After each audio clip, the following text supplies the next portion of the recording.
Ya, baik, Assalamualaikum warahmatullahi wabarakatuh. Perkenalkan, nama saya Bulan Sekir Rashid dengan NPM terakhir dengan NPM 5026231074 dari Departemen Sistem Informasi. Di sini saya bersama ibu saya dan ibu saya di sini akan menemani saya dalam menjawab beberapa pertanyaan mengenai kewarganegaraan, khususnya mengenai hak dan hak anak. Mungkin gimana itu? Ya, jadi kira-kira nanti bakal ada nggak cuma 1-2 pertanyaan ibu, nanti ada study case juga sedikit beberapa pertanyaannya, tapi kita mulai di yang paling simple dulu Bu. Kita mungkin dari pengertian menurut ibu gitu. Pertanyaan kayak gini, jadi menurut ibu sebenarnya apa sih bedanya hak asasi manusia dan yang kita punya sejak lahir dengan hak kita sebagai warga negara Indonesia? Kalau hak asasi itu kan hak yang melekat pada individu ya sejak lahir, dan itu berlaku universal nih. Contohnya misalkan kita berhak untuk hidup, mendapatkan hak untuk tempat tinggal, ya diantaranya itu untuk memilih agama, terutama untuk beragama kayak gitu. Terus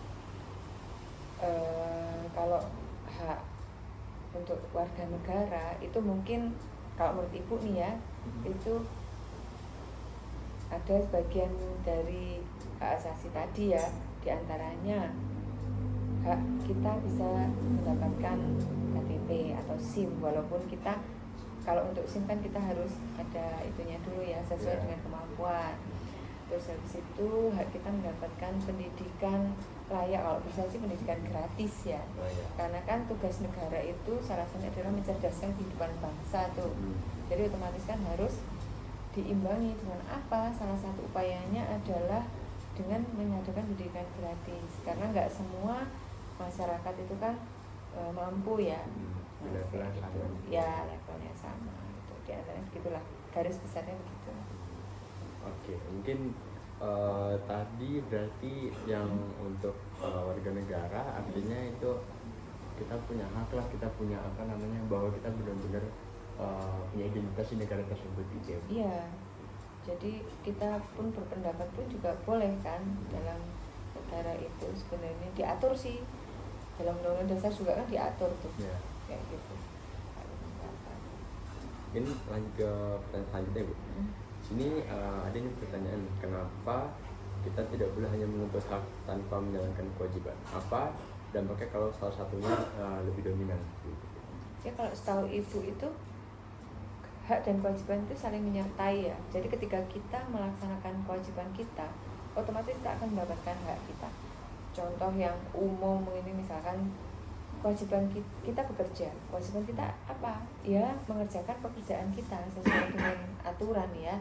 Setelah kita sudah selesai pekerjaan, kita mendapatkan hak kita berupa gaji, misalkan kayak gitu, ya kan? Itu hal yang simpel ya.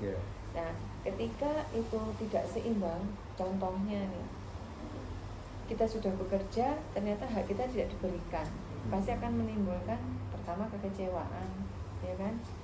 Aku udah bekerja, kok aku tidak mendapatkan hak saya, atau sebaliknya, kita menuntut hak kita, sedangkan kita kerja baru separuh, terus kita minta hak kita dulu, itu kan juga akan merugikan salah satu pihak pasti, gitu. Jadi semua itu harus seimbang sih, karena apabila tidak seimbang pasti akan merugikan salah satu pihak. Intinya keduanya merasa paslah dengan usaha dari tiap-tiap pihak itu tadi.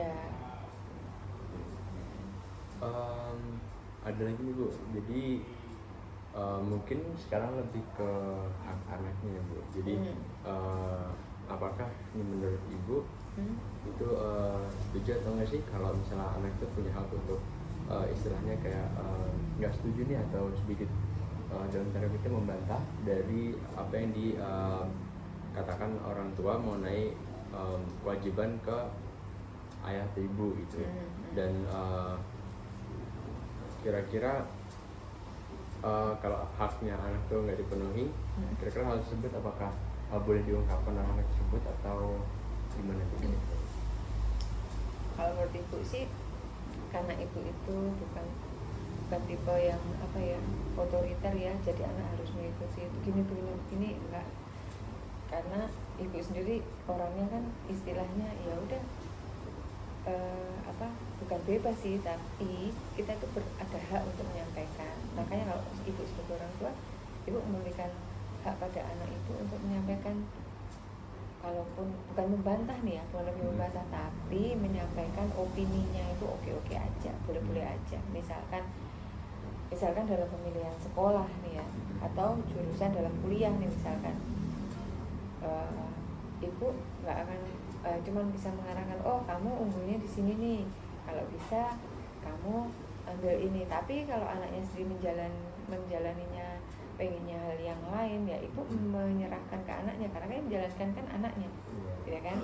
Jadi apa yang di pandangan ibu mungkin yang dirasakan anaknya berbeda kan. Boleh aja, oh bu saya nggak mau jurusan kedokteran nih misalkan, karena saya lebih suka teknik, saya lebih suka sistem informasi gitu, atau lebih suka ke arsitek. Ya udah, dengan alasan apa, dengan catatan harus ada alasannya nih.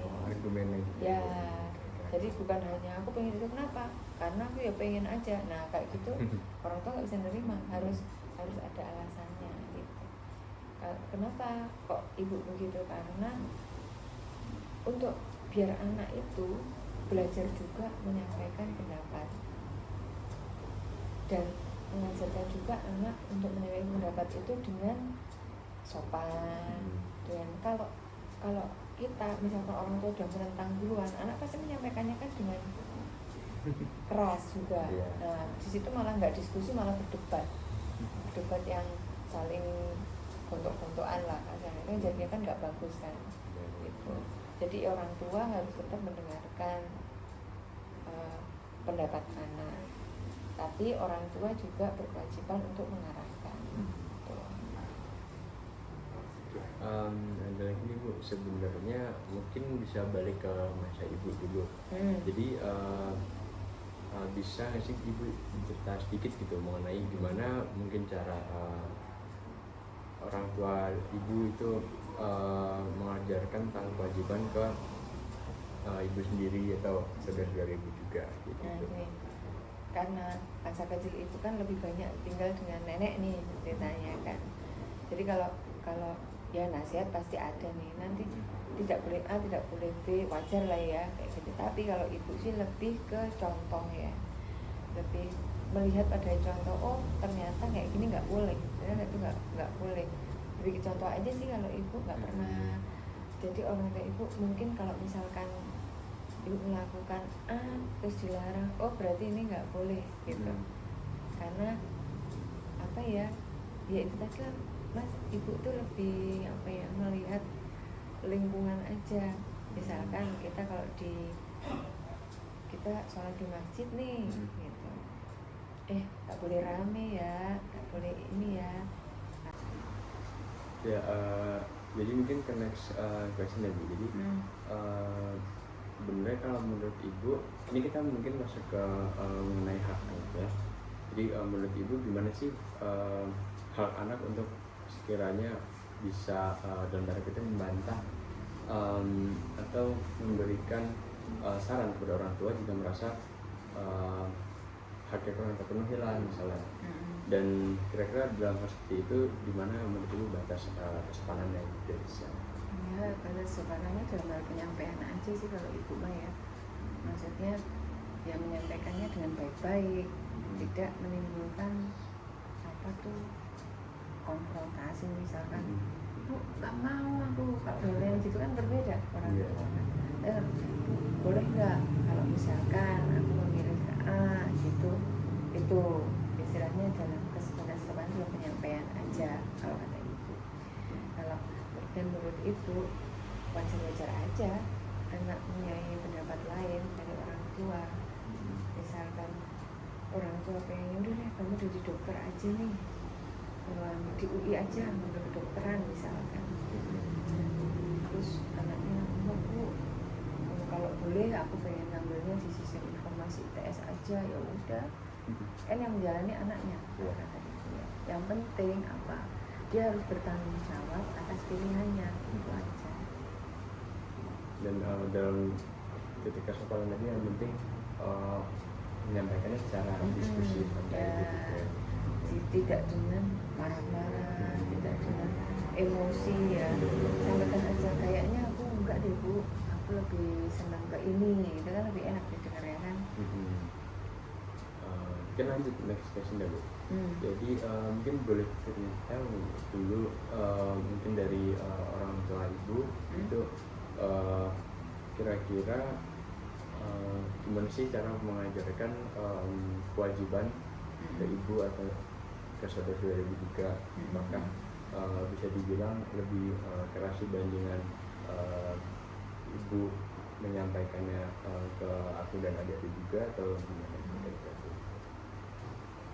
Sepertinya malah lebih kerasan ibu kali ya. Maksudnya enggak sih, jadi kalau orang tua dulu karena mungkin ibu tuh masa kecilnya kan sama nenek ya, jadi ya jadi jarang tidak tinggal sama orang tua, jadi otomatis untuk orang tua kan paling ya nggak bareng, nggak boleh begini, nggak boleh begitu, wajar sewajarnya aja sih. Nanti kalau orang tua harus sopan ya kayak gitu aja. Tapi kalau ibu sih lebih melihat pada contoh aja, misalkan ibunya ibu ke nenek begini, berarti ke orang tua harus begini gitu sih. Nggak ada sih yang istilahnya pelajaran pemberitahuan khusus kalau sama orang tua nggak boleh begini, itu nggak pernah ada. Kalau seingat ibu sih nggak pernah ada kayak gitu, dan nggak keras. Kalau ibu sih lebih banyak, kalau ibu karena ibu kan selama ini menyertai kalian ya, menyertai anak-anak.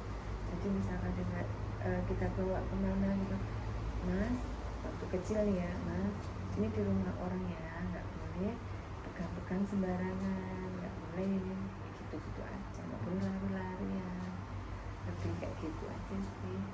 Jadi dulu kira-kira ibu kayak lebih banyak kayak observasi sendiri atau dari apa namanya feedback orang, feedback lingkungan ke saudara kayak ibu biasa. Ya, belajar secara tidak langsung ya, dengan contohnya. Mungkin next ya Bu. Sebenarnya mungkin ini agak relate sama ibu juga dulu. Jadi pernah nggak sih ibu itu merasa kayak sedih atau agak bersalah gitu karena harus bekerja keras, dimana itu kan sebenarnya kewajiban ibu, dimana harus bekerja keras tadi menjalankan kewajiban mencari nafkah, tapi jadi mengorbankan waktu bermain atau ya waktu bersama anak lah atau perhatian bersama anak. Ya kalau dulu karena ibu pernah kerja ya ada rasa kayak gitu, ada. Waktu itu Mas umur 1,5 tahun terakhir kayaknya ibu memutuskan untuk resign karena itu. Jadi waktu ibu lebih banyak dipakai untuk kerja, jarang bermain dengan anak kan, waktunya kurang, walaupun masih tetap ini tapi kan kurang, yang harusnya tiap hari sama ibunya jadi kurang gitu kan. Ada rasa sedih sih ada, karena apa? Karena tidak bisa melihat perkembangan anak tiap hari gitu. Paling main cuma Sabtu Minggu yang bisa full kan Sabtu Minggu, selebihnya kan jam 7 ibu berangkat kerja, jam 7 malam baru sampai rumah kayak gitu. Terus kadang Mas sudah tidur kayak gitu, jadi kayaknya kurang banget gitu lah waktu bermainnya gitu. Tapi ya namanya hidup itu kan kayak gitu Mas.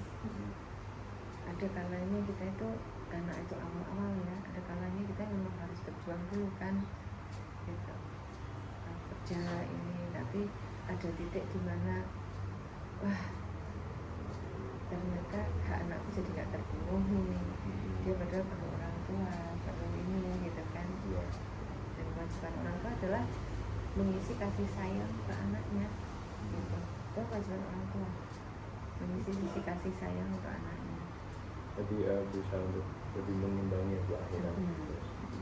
Akhirnya memutuskan untuk resign. Mungkin next dulu ya Bu, ini mungkin ada dua pertanyaan terakhir. Jadi yang pertama sebelum yang terakhir nih, menurut Ibu nih gimana cara terbaik supaya anak-anak zaman sekarang itu nggak cuma jadi generasi yang dalam tanda kutip manja untuk menuntut hak dan menentang aja tanpa menyadari bahwa ada kewajiban yang memang harus dilakukan gitu. Mungkin di sini kewajiban yang harus dilakukan mungkin bisa dari internal keluarga, kewajiban dalam keluarga, kewajiban untuk menuntut ilmu, dan mungkin bisa sampai kewajiban dalam berbangsa dan bernegara gitu. Ya kalau dalam lingkup keluarga yaitu apa, kalau itu sih lebih menerapkan ke reward dan punishment aja sih, tapi lebih banyak ke reward jarang punishment ya. Karena pokoknya gini, ketika anak minta ya udah untuk mencapai itu ya nggak langsung aku kasih nih. Timbal baliknya apa dulu, kamu kesalahan kewajibanmu dulu, kamu harus belajar sungguh-sungguh biar naik kelas misalkan kayak gitu. Kalau kamu naik kelas ya udah nanti dikasih. Terus kalau kewajiban berbangsa dan negara itu diantaranya belajar nih, salah satunya nih Mas ya, kalau di sekolah itu kan ada upacara tuh. Nah upacara itu kan kadang kan ngeluh tuh si dedek cantik gitu ya, ada yang ngeluh, aku males banget Bu baca apa dan lain-lain. Tapi upacara itu asik, buat apa sih upacara itu dek? Di upacara itu kita kan ada bendera, kita ada bacaan undang-undang dasar, Pancasila dan lain-lain. Kita jadi mengingat, negara itu punya aturan, negara itu punya lambang negara nih begini, dan kita harus mematuhi itu kayak gitu ya kan gitu. Nah ada lagi kewajiban nih tentang Mas Burhan ya, udah punya SIM nih ya kan, Ibu ngajarin kamu tadi kasih hak mendapatkan SIM. Kewajibanmu apa? Kewajiban adalah mematuhi aturan lalu lintas ya kan? Iya. Jadi istilahnya tetap dikasih pemahaman juga tentang apa yang benar-benar harus dipatuhi. Iya harus tetap. Walaupun sampai Mas gede kan tetap aja Ibu kasih masukan. Kayak KTP juga kan harus dijaga baik-baik tuh, tidak boleh disalahgunakan. Iya. Oke, ini mungkin yang terakhir nih Bu. Jadi ini lebih ke sekiranya kayak proyeksi Ibu, apa harapan Ibu ke depannya nih. Sebenarnya 10 tahun ke depan Ibu, kira-kira dalam 10 tahun ke depan itu Ibu itu mau melihat ada hal tentang pemenuhan hak anak, apa sih yang kira-kira harus benar-benar diunggulkan lah dalam segi peraturannya, mungkin menambahkan beberapa program-program negara gitu yang harus ditetapkan oleh Indonesia. Kalau menurut Ibu dari dulu itu yang paling penting itu adalah pertama pendidikan dan kedua adalah kesehatan. Hak untuk mendapatkan pendidikan dan kesehatan. Kalau perlu pendidikan gratis dan kesehatan gratis. Karena dua hal ini berkaitan dan menjadi apa ya istilahnya? Fundamental gitu. Fundamental suatu negara. Negara dengan orang-orang yang pintar, cerdas itu akan insya Allah akan maju gitu. Terus apalagi dalam kondisi yang sehat, kesehatannya terjamin, ya kan, biaya ke berobat itu nggak mahal atau kalau perlu gratis, dijamin oleh negara. Fasilitas itu tidak hanya ada di kota-kota besar, tapi di desa-desa pun juga terpenuhi. Kayak puskesmas tuh jangan hanya, kalau kita lihat sekarang kan puskesmas kan jarang banget yang punya alat-alat yang lengkap ya. Harusnya jadi rumah sakit kecil lah gitu, sebagai penolong pertama terutama di daerah-daerah yang sulit untuk aksesnya ke kota. Wajar.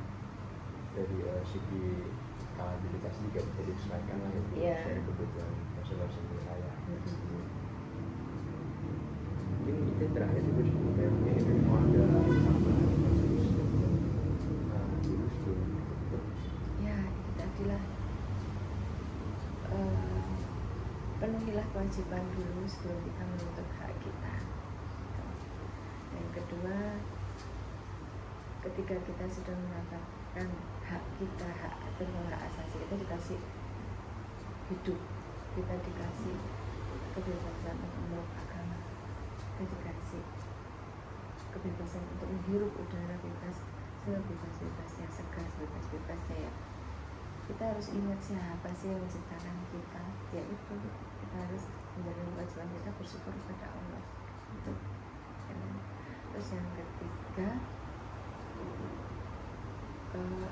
tadi yang terakhir kita bicarakan tadi ya,